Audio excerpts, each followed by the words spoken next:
say hello, District 18. Hello. Oh, that doesn't sound welcoming to a past district director to serve this lovely nation. Come on now. Good morning. Good morning. All right, much better. I am so excited to be here with you today to talk to you about leadership and communication. What else? And my 7 steps to succeed. So we know our theme is about being able to succeed. And I want to be able to help you by sharing my journey and how I've leveraged Toastmasters, and to give you all exciting ideas of what you can do with your journey. Now, on your tables, I have a handout. We can't do education without a handout. So in the middle of your table, there is a handout. If you need more, let me know. Someone can grab a couple of more copies for you. All right, can one of my assistants come up and help whoever needs some?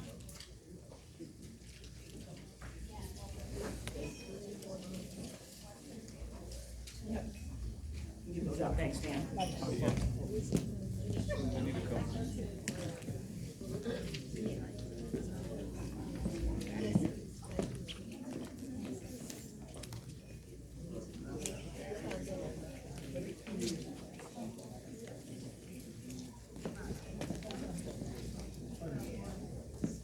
We need more. I gave us a handful to stand. We must have missed the table. Sorry about that. Anyone have extras? You can pass them over.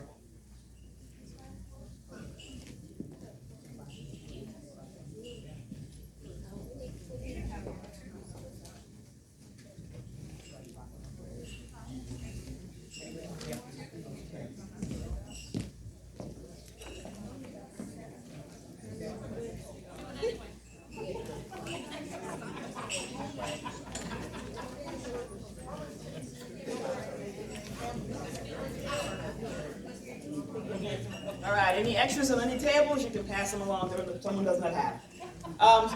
Thanks, Dan, appreciate that.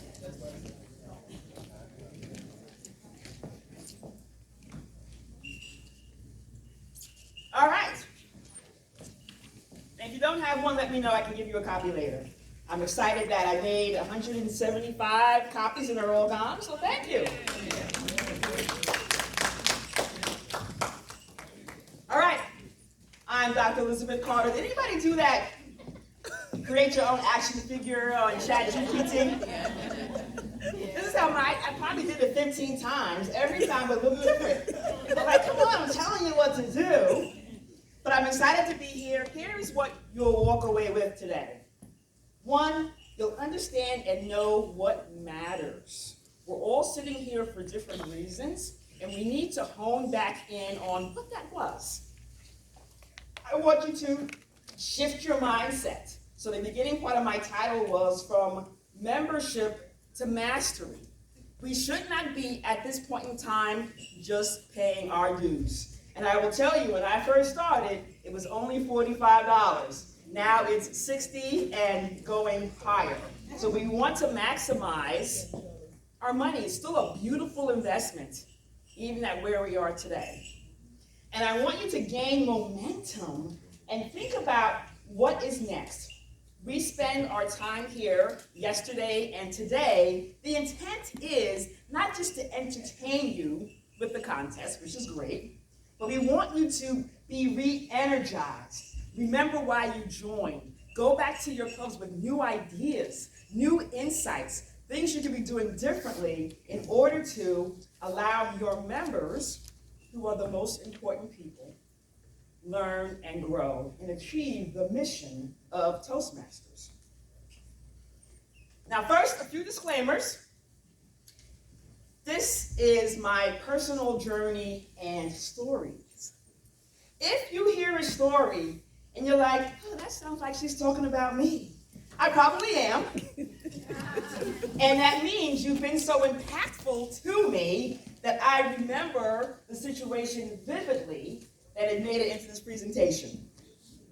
If you don't hear your name or familiar story, does not mean I've forgotten about you, but I only have 50 minutes, and I've been in Toastmasters almost 15 years. So it's probably 15,000 stories I could tell. So don't take it personally. But I still love and care for all of you very dearly.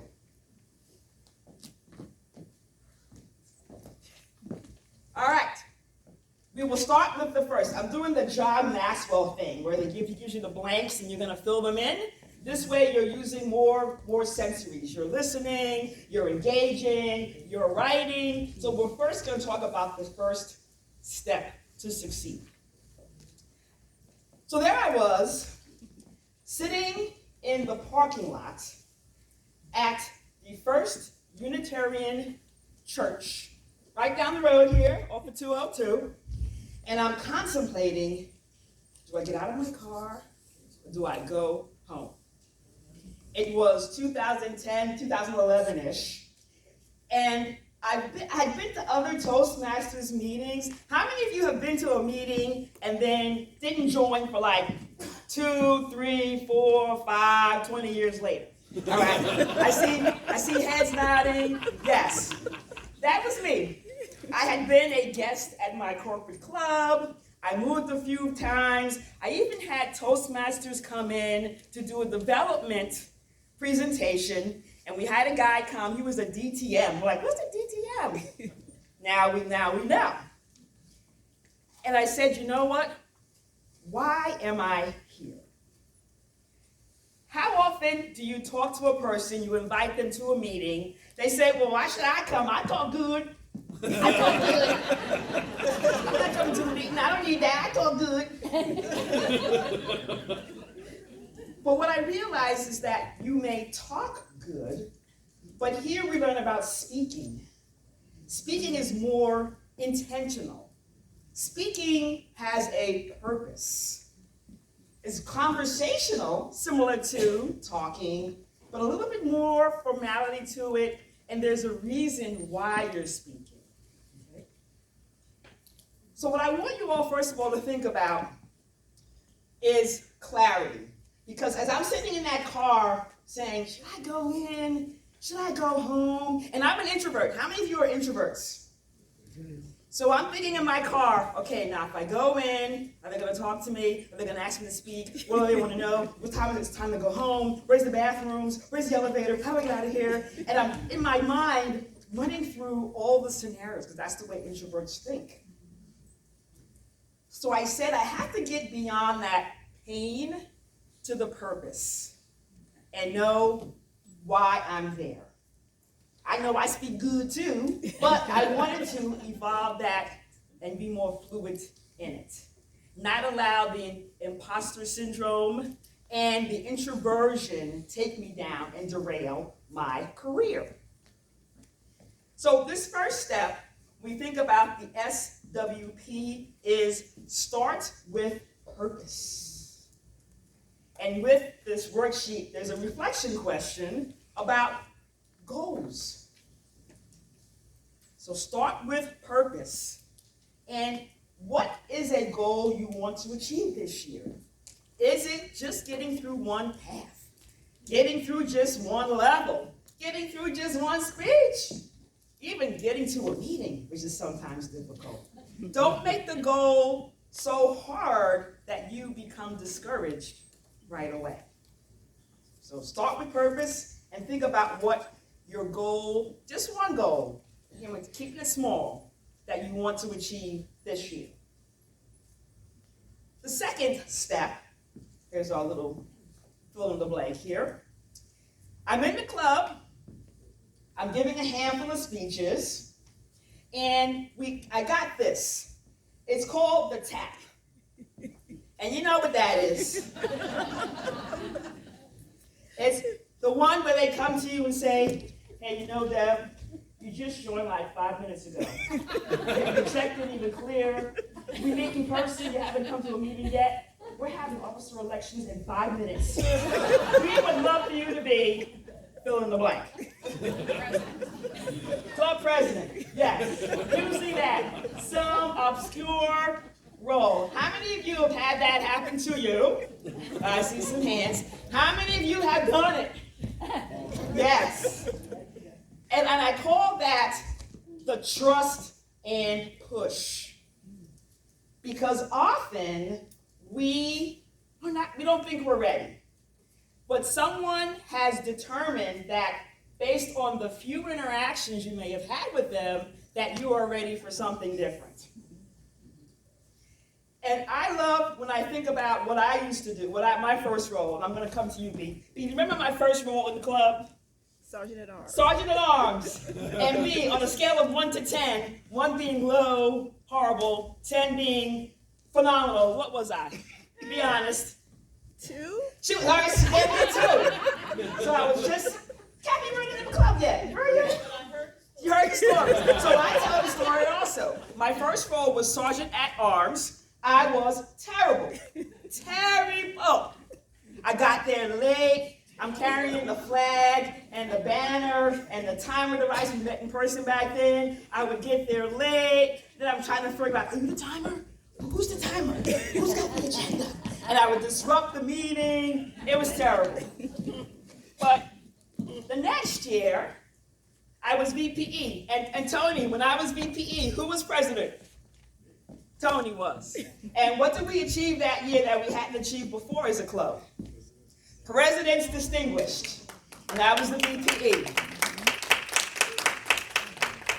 So suffice to say, and I have this great picture here of Andy Reid, sometimes you're just in the wrong role. You're the right person in the wrong role. So we know Andy Reid was the coach for the Eagles. They fired him. He went to the Chiefs, and now he's killing it. He's still the same person. Nothing has changed. So I tell all of you, understand that not everything is for you. You need to understand your value. Often, you may not know what that is until someone articulates that to you. We are our own toughest critics. We think we are terrible at everything. We can't get anything right. That is not true. Someone has determined that there is a role for you. And if you don't like that particular role, do something else the following year.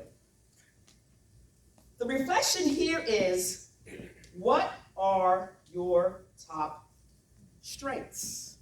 Top 3 strengths. Anyone want to share their top 3 strengths? And actually, if you share, you get a prize. Ooh. Who wants to share their strength? All right, Crystal. I am patient. Patient.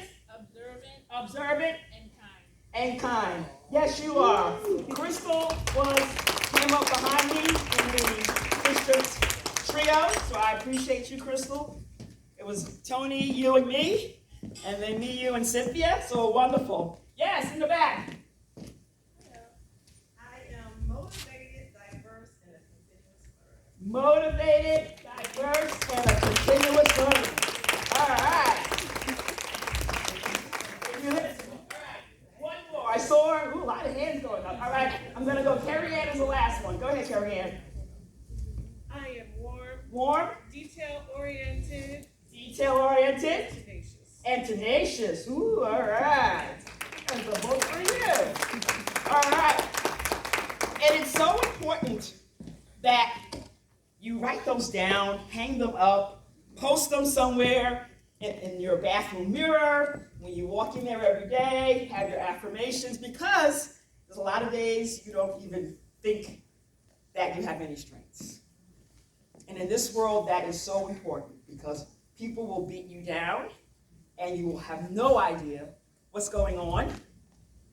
So remember those items. All right, now, the third step, I got the tap again, this time for district leadership. Who's all of our district leaders out there? District past, present, don't remember, blocked it out. It was great, it was terrible. All right, thank you. Thank you for admitting that. And when I was tapped, well, let me ask you another question. How many of you have gotten tapped by Carmen for anything ever? Raise your hand. All right. We'll get to that later about leaving a legacy. And when we're asked to do something that feels tremendous because we had about 2,000 members at the time. We have an excuse. I don't have time. I don't have the experience. I don't have the patience. I don't know how to work with people who are volunteering. But we have tons of transferable skills. We bring our experiences from work, from any other volunteer efforts. If we are parents, if we are leaders elsewhere, you have all the credentials to do it. You just have to channel, as Margaret said yesterday, your inner toddler and think about how you can do it and do it authentically. Because I will tell you, in leadership, you take a lot of punches for fights that weren't yours. When you meet with a member, when someone approaches me, they come in with two reasons: a complaint or a compliment. And it's usually more the first. So you really have to be great at listening and being empathetic and allow them to speak what they're feeling, no matter how much time that takes. Because people just want to be heard. And as leaders, that's why we are there. We're here to help solve problems. We may not be able to solve every single problem, but we can at least give that person a sense that you understand them. And how we do that is really about influence. We have to be able to move people in a certain direction. And when I think about my district director year, there was a lot of things going on. We eliminated the fall conference, which I heard is coming back, so nothing is permanent, remember that. That was the year we went to a virtual business meeting for the first time. I was not a distinguished district, but in my district director year, I had Aaron Beverly as the world champion. So that is my claim to fame. But leading, I'm sorry, one more thing. Division G in the house, Division G in the house. Yes, that was the year, one of those years, where we created Division G. There's a lot of moving parts in everything that we do. Thank you in the back there. I see something raised there for Division G. There is so much happening as leaders. What we have to be able to do is communicate confidently. The good news, the bad news, the challenging news, offer information to help people transition from where we were to what we're going to do. So much conversation about what's contests that we would not do when we cut back on that fall conference. Lots of opinions. Again, more complaints, more compliments. And in this space, I want you to think about what is one way you can improve your communication skills. That might be being proactive in having a conversation. We normally try to wait and draw it out. We don't want to have that conversation. I don't know how they're going to take it. Are they going to get mad? Are they going to cry? What's it going to be? But we have to confront things as quickly as we can. And be confident about it, because what you're sharing is true and genuine. So what can you be doing differently to improve your communication skills? And in district leadership, you learn all of that fairly quickly. Next, after district leadership, it was an interesting time for me. I actually served 2.5 years unemployed. Just as I was coming to a similar venue to be voted in as club growth director, I found out that I was going to be losing my job. Lost my job June 30, July 1 was the club growth director. But I felt I was ready for the next. And at the same time, I was thinking about my educational journey. And we didn't read all my credentials. I have a bachelor's, 2 master's degrees, and a PhD. When I finished the second master's, I wanted to go for my PhD. Have you ever told someone or multiple people your idea, and they're like, why are you doing that? That's a waste of time. It's a waste of money. Nobody cares. It's not going to get you anywhere. But I had a personal journey, and I started to say, well, maybe I don't need it. Maybe no one will care. Maybe no one will pay me for my new worth. Maybe no one will hire me. No, maybe this will be a waste of my time. But I had a conversation with one person, a stranger. Have you ever had your family tell you something, you should do it, and you're like, nah, and a stranger you hardly know says do it once and you do it? You're like, I told you that 3 years ago. What? Somebody you don't even know says one little thing, and now you're doing it? Yes, that's what happened to me. I talked to a woman who was a PhD. She said, it's not that hard. Lie. It's a lie. But she gave us some other insight that I said, maybe I can do it. Because realistically, the best ROI is looking in the mirror. You are your own best investment. And Toastmasters, of course, is a nominal investment for huge return. But there are other things that you can do similarly outside of that to be able to continue that investment. And that PhD journey was a challenge. Oh my goodness. Everywhere I turned, there was some type of barrier, obstacle. They said you can't study this, you can't talk about that, you can't do this. But I had this fire burning in me that said, I really want to finish this. And it turned out that I was able to use Toastmasters as my subject of my dissertation.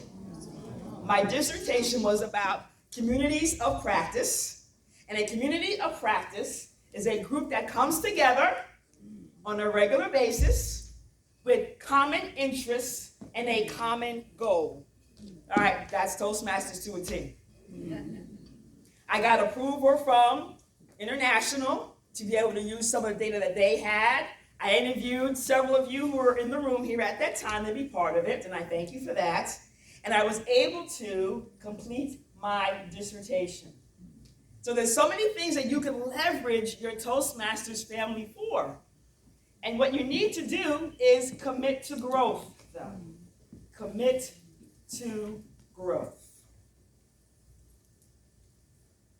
You have 20 or 30 family members. You see them twice a month, whether you're on Zoom or in person. Utilize those resources. Utilize those resources. And the question here is, what is one area I want to develop in? And I got some more books here. Who wants to share something that they want to develop in and they're utilizing Toastmasters for? I got two books, two answers. Sir, here with the blue jacket. I want to learn my listening skill. Learn your listening skills. I speak a lot. You speak a lot. All right. Stan. I'll come back to you in 1 second. When I was a kid, Oh no, Stan, when you were a kid. and I stuttered, my mom used to tell me, it's okay, son. Moses stuttered. I said, I don't want to be a Moses. I want to be his brother Aaron. I want to communicate. That's why I'm in Toastmasters. I don't want to speak. I want to be able to communicate like you guys. Awesome. Thank you so much. You want to share? I'll get you a book. So I want to learn about personalities so that I can relate to people better. All right, personalities. Wonderful. There's tons of assessments on that. You heard some of those earlier. All right. Okay. So I'm working on my dissertation. I am almost completed with that. And I'm leveraging Toastmasters at work.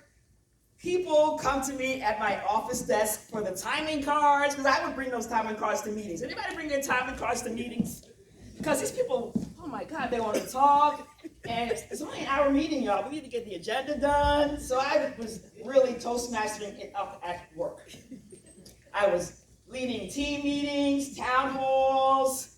And it was interesting because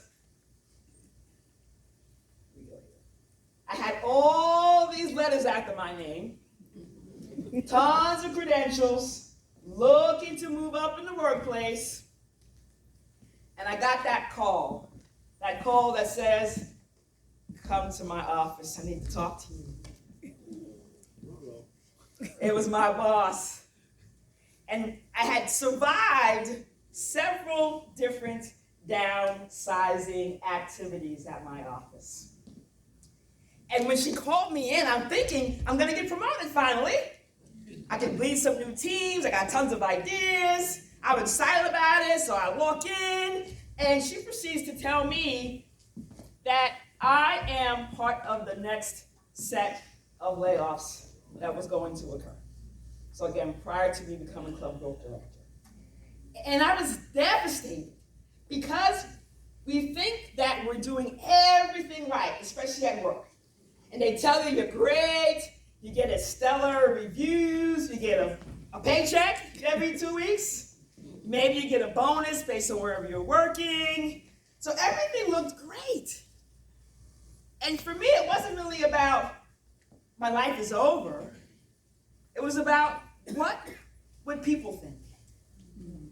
How many of you look to a parent, a spouse, or a friend as that person who you think is judging you? Yes. For me, it was my father. I spent nearly all of my life looking for his approval. And it wasn't about me saying, oh my God, can I get another job? My thought was, what would Daddy think? Would he think that I'm a failure? Would he think that all of his knowledge and wisdom he gave me was wasted? And we have to think differently about what failure is. Failure is not final. It really is a foundation. I was able to step back and say, well, what's next for me? Where am I going? Where can I go? How many of you feel constrained by your jobs, positions, wherever you're at today? Yes. And this forcedness of freedom is sometimes what we need if we're not able to walk away.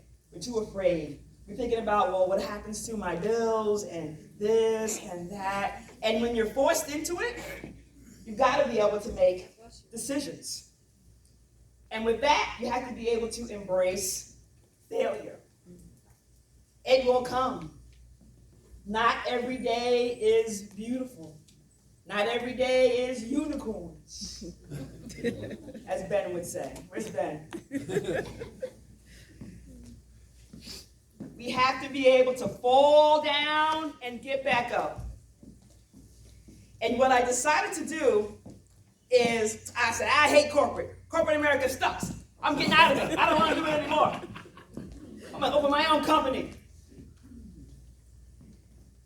But what I had to first do was think about, what did I learn from losing my job? What were the clues that I missed that I will no longer ignore? I saw other activities of people being downsized. I saw work moving to other offices. I just felt, well, that wasn't going to be me. I felt I was Teflon. It couldn't happen to me. But it did. So I decided to, and continue to, be mindful of not just the talk, because they said you're doing great, but also of the silence, what you're not hearing, what you need to know, but they're not telling you. So I decided to go ahead and start my own company. And it's hard, it really is. But I knew that I had experiences from working in corporate a very long time, serving several organizations and nonprofits. How many of you serve in some type of volunteer organization, nonprofit, today, yesterday? All right, excellent, excellent. Carmen, another good one to recruit people into other organizations. She got me into the TTCAD, Trinidad and Tobago Cultural Association of Delaware, and I appreciate that. But I knew I had items and lessons that I could share with others especially women in the workplace. There were so many other women out there who were struggling, fearful, wanting to move up, out, across, wherever, but they were having difficulty. So I started my company, Appeal, and it really is me coaching and giving back and speaking and sharing like here today, because there are so many things that people don't know. When we go to social media, and I hate social media, because I go out there and I feel like, oh my God, everybody's doing such great things. I feel like a slacker. But for as many people who you think are in front of you, there are that many more behind you, waiting for you, wanting to understand your journey, how you did it, how they can do it, and we want to be able to be that for someone else. I can't tell you how many speeches I've heard that helped me. The great thing about Toastmasters is that every single speech you hear is either educational or entertaining, and we go places with our speeches. We've been to many continents, many states, many environments that we would never get to on our own had it not been for that other person in your club sharing that story. And that is a form of mentoring and support.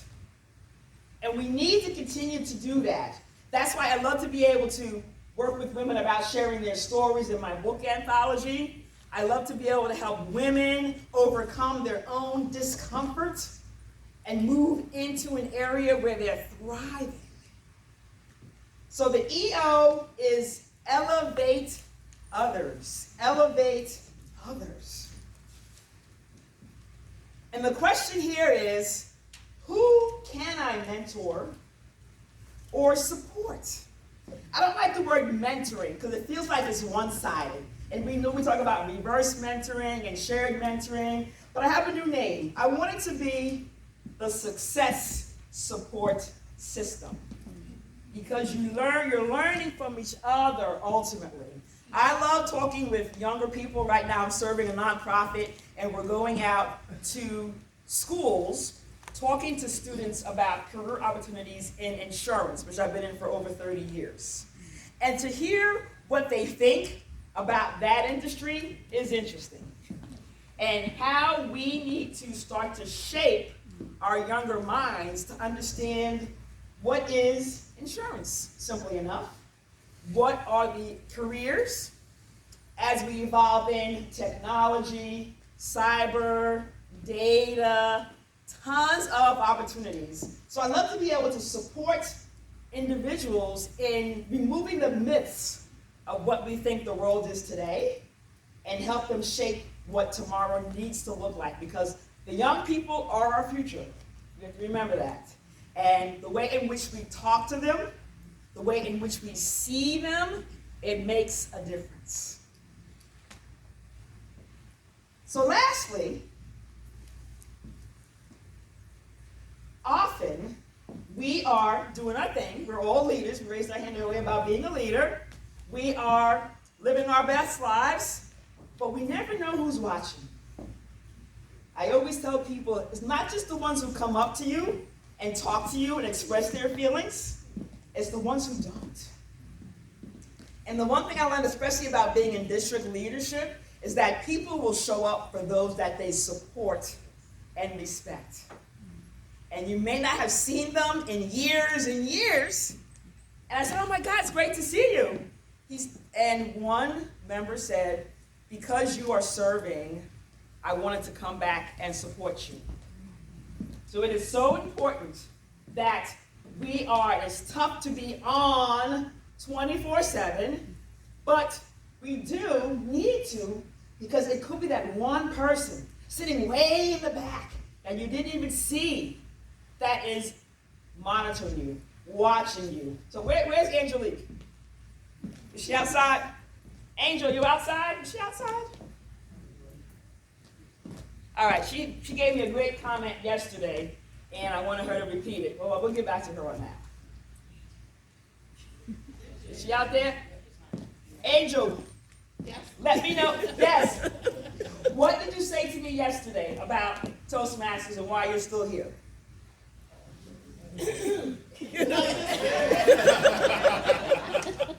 joined Toastmasters because Tony Whitten, who was a friend of mine, we went to gym together, we were sweaty, just ugly looking, talking about Toastmasters till 9 o'clock at night. He said, why don't you come see me speak? Okay, I'll come. Wasn't sure if it was network marketing. If I needed to bring a checkbook, it was that long ago. So I came because I'm a loyal friend. And I came because of him. I stayed because of her. I saw the camaraderie, the support, the love, whatever you want to call it, that Toastmasters magic in her and a few other people, and I wrote a check that night. Thank you, Angel. That was 9 years ago. 9 years ago. So you never know. You'll bring someone in to support you, but there is something else happening in the room for them that allows them to enjoy the moment and say, you know what, I want to be part of this group. So remember that when we're greeting our guests, working with our teams, looking for that next club officer. It really is understanding and determining your legacy. We all won't be here forever. I lost both my parents in 2023, 6 months apart. So anyone who got the book, A Black First, that's the remake of the book my dad and I wrote. It's his story, and I wanted to publish it. We published it for the first round back in COVID.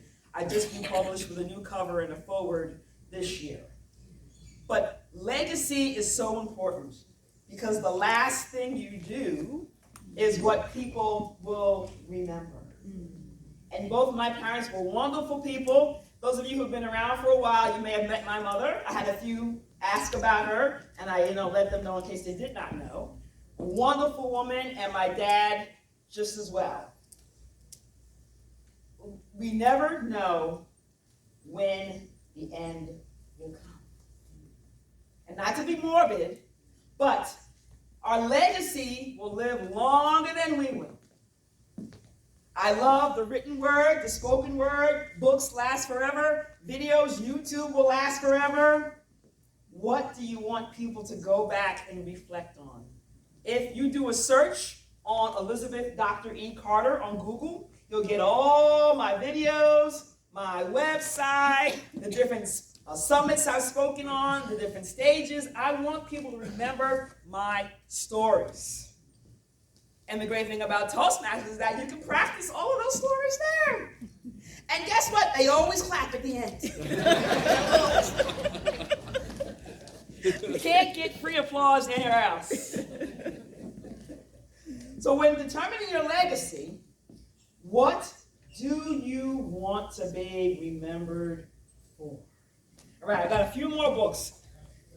Someone shared. I want to go to this side of the room. All right, I see her. Wow, she stood up. All right, Terry. Helping others succeed. All right. That's. Who else? All right, I see. All right. Felicia, our PR person, doing a great job. They can put my video up for the conference. Loved it. And your reputation precedes you. Always works with Cynthia. Oh, and I wish you would have been here today. Yes. But what I would like to be remembered for, not so much myself, but my work. Your work. Yes. Absolutely. All right, I got one more book up front. All right. That pointed at you. That's a good reference. All right, share first. I want to be remembered for a servant leader who always serves from the heart. Serves from the heart. Yes, serves from the heart. Serves from the heart. I love it. I love it. So those are the 7 steps. Start with purpose. Understand your value. Communicate confidently. Commit to growth. Embrace failure. Elevate others and determine your legacy. No book, but anyone want to share which one spoke to them the most? Which one of those, sir? I think for me, communicating because I also reflect on some of my failures, and even this simple argument that shouldn't have happened came from not communicating confidently. Okay. All right. Thank you for sharing, Thomas. Thank you. It's about that transparency. It all goes up. Taz. I think 2 of them, and they coordinate. You start with your purpose so that you can determine your legacy. All right. Thank you, Taz. Anyone else want to share? Speak to them all. Go ahead, Beth. I think understand your value. So if you understand your value, you can develop that whichever ways that you. Thank you. Develop your value. Once you develop that, you can go in any direction. Thank you. Thank you. Who else wants to share? One more share. Birthday girl. I remember names, faces, and speeches. That's it. I honestly think that all 7 of these resonated with me. All right. So everything that is going on in my life right now, I feel like I can take a piece of this and apply it and actually make a difference. So Great. Thank you. All right. I would love your feedback on this presentation. If you scan this QR code, it'll give you just a handful of questions for you to answer, and they're cute, like little smiley faces, a happy face or a sad face. A few questions, so grab your phone and take a picture of that QR code, or you can even write it down. Talk.ac-Dr. E. Carter. Listen to that? Yes. Would love your feedback. All right. See if everybody's still snapping the photo. Can everybody see? I'm not in the way. All right. All right. All right. And come see me later. Those of you who want a book, I'll sign those for you. I also have books for sale outside of my table. Now, first of all, you have all this information, and I know you're all writing and taking notes. Here's how you use the information, because you have to create a habit into a behavior. So if you just take 15 minutes once a week to review your reflections. Where am I? How am I doing on that purpose statement? How am I doing on improving my communication? How am I doing in creating a legacy? And more importantly, have an accountability partner. Someone that you can talk to, who can check in on you. And you know we hate being checked on. I love coaching people because we'll get on the call. Okay, here's what we talked about last week. How you doing?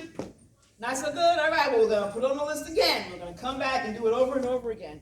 But that conversation is what will move you forward and create that momentum. And I have a couple of different programs I'm working on right now. One, I'm doing a virtual leadership camp in June. It is a Saturday and a Sunday. It's not all day, maybe 5-6 hours each day, but we will help you move forward through those 7 steps that we just talked about. Okay. I have some flyers outside also. If you're interested, please come talk to me. I will share that with you. I also have created a corporate sisters network on Facebook. And last year I did every month, well, for 9 months, a 5-day challenge. I shared 9 different skill sets that are needed in the workplace, from goal setting, networking, confidence, navigating office politics, being able to balance thinking and feeling, lots of insightful, thought-provoking tools that can really help you. And also, I have one last piece here. If you just want to talk 30 minutes, I have what I call a success spark session, just to help you just get a little spark, something to say, what a great idea, and then you just run off with it. Okay? 2 more pieces.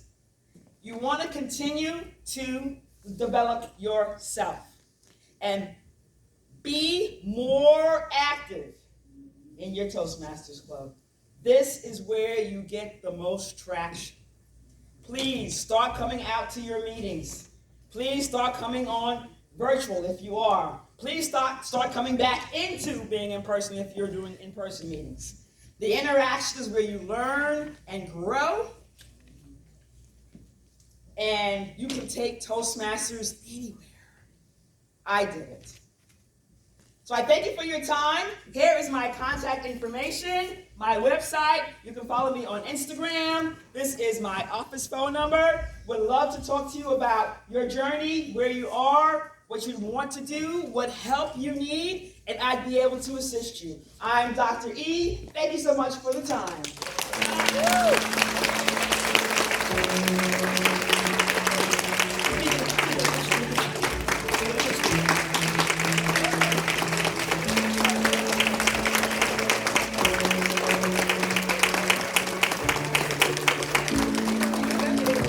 Make some noise, clap. Yeah, thank you. Appreciate that. Make some noise. Let's big round of applause for Doctor.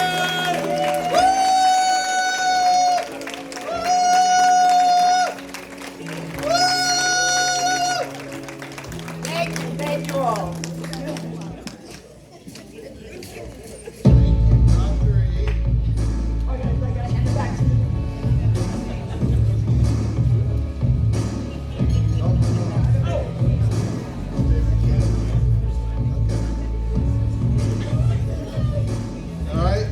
Now we'll hear from our conference chair, co-chair, Kathy Love Moore.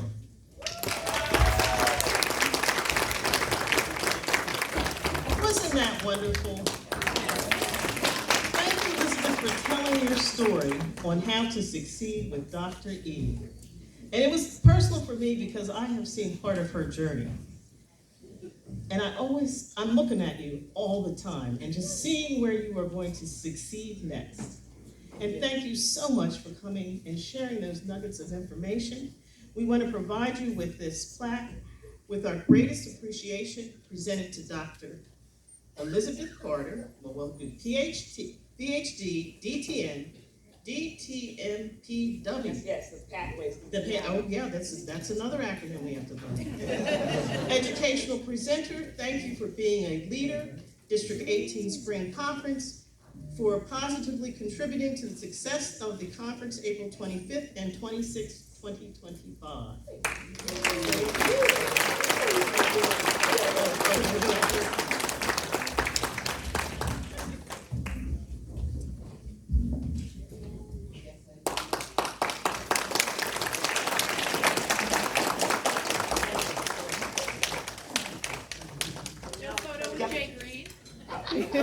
I want Jay Green in that picture.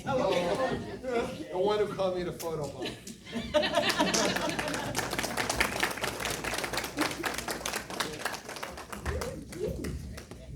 Jay has a few announcements.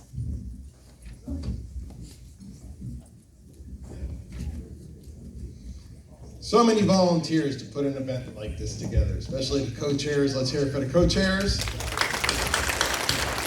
Conference chair, conference advisor, and also our 50-50 raffle salesperson, if she would take a stand. Can she stand? Is she here?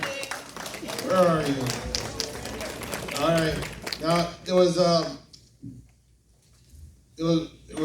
conference raffle salesperson who brought something to my attention. She's standing over here. There was a slight mistake. Sounds like something I would do, but someone has purchased some